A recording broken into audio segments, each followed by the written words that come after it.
Well, we're here down in Watsons Bay. I'm Nick Tobias from Tobias Partners Architects.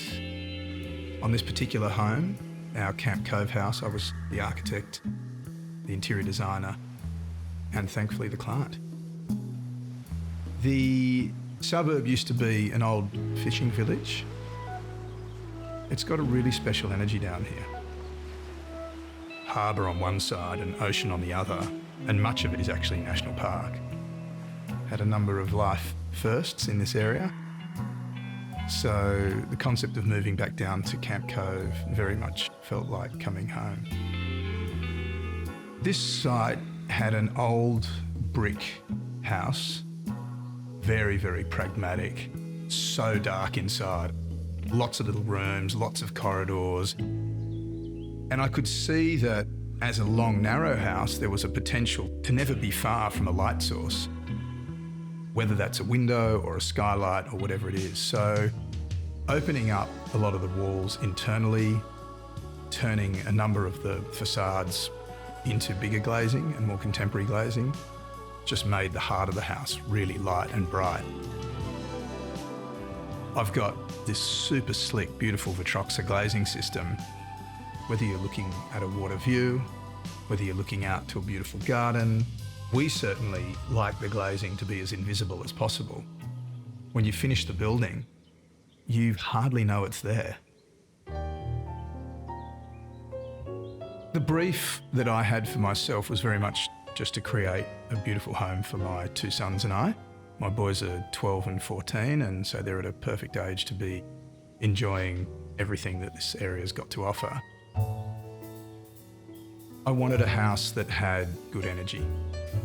It's a bit of a boys' club. We've each got a great bedroom. We've each got our own dedicated bathroom. We've got an epic movie room. And although the house is not huge and the floor plan is quite compact, it works really, really hard for its size. It's very efficient and retains a sense of intimacy. So the house sort of has a few entries. One is on Victoria Street, one is on Cove Street, and one's further down Cove Street, which is really if you're coming in by car. The official entrance, if you like, is on Cove Street. I had this beautiful big spotted gum, solid front door made with a bronze handle that I absolutely love. You turn to the left and you have this beautiful lounge room that really is northeast, south facing in terms of the glazing. That also has one of the only original features that I kept of the old house, which is the old brick fireplace. Super comfy sofa in there. The whole room is surrounded by planter box, so you feel very immersed in the landscape at the back. You've got this view out to Camp Cove Reserve. My pride and joy is my piano, which was my grandmother's. It's an upright grand Steinway. It was built in 1901, so 120 years old and just sounds like velvet. It's incredible. Whether I'm jamming with the kids or have friends over or just playing on my own, it's a beautiful room for music as well. If you go through the front door and you turn to the right, you come into the sort of kitchen, dining, living, garden space. I've got these beautiful big sliding doors that are full bleed, if you like. Floor to ceiling, full width, incredibly flush details. The floor junction, the ceiling junction. When they're closed, the frames are like wafer thin, which is fantastic. When they're open, all of those thresholds detail out beautifully with the Vitroxa system. And then I've got this orange awning that comes out depending on what's happening with the sun. I worked on the garden predominantly with Miles Baldwin. The overall form works really well. Beautiful little stacked sandstone wall, which has got an integrated fire pit in it. Also wanted a garden that was predominantly native. Very mixed species, quite eclectic.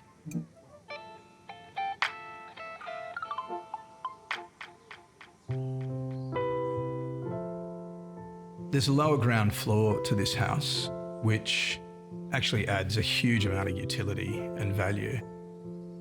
Also down there I've got a sauna built by a very passionate sauna builder, Russian guy who lives on the south coast.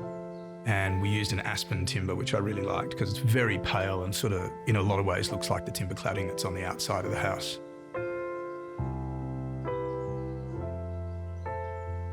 The upstairs is split into two sections. So you come to the top of the stairs and you have this sort of framed view straight down this little corridor, and it frames a piece of the bushland. And then you peel off into the two boys' bedrooms. At the other end of the house, I've got my master suite. It feels very relaxed to be in. The whole sort of idea was that it felt like being on an outdoor terrace. So it's tiled in this quite traditional terracotta tile. You've got this beautiful full bleed Vitroxa glazing in front of it, and you're sort of not quite sure whether you're inside or outside.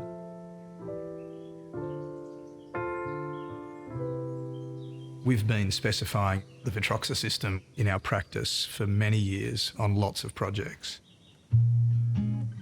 The way the system's designed and the way it fits in to buildings so seamlessly, with the cleanest possible thresholds at floor, wall and ceiling junctions. I haven't seen another brand to date produce a system that is this refined and works so well functionally as well. The scope of this house started as, I've bought this house, maybe I'll just do some paint and carpet. And then it became, I'll do some kitchens and bathrooms. And then it became, I'm going to do stages 1, 2 and 3 all at once. So it was evolving really quickly. But there's also something beautiful that comes out of that process, because sometimes you don't overthink things and some of the decisions you make are a lot more intuitive. There can be some really beautiful outcomes that come from the speed of the process. Maybe I'm trying to post-rationalise, but it's how it came out and it feels pretty good.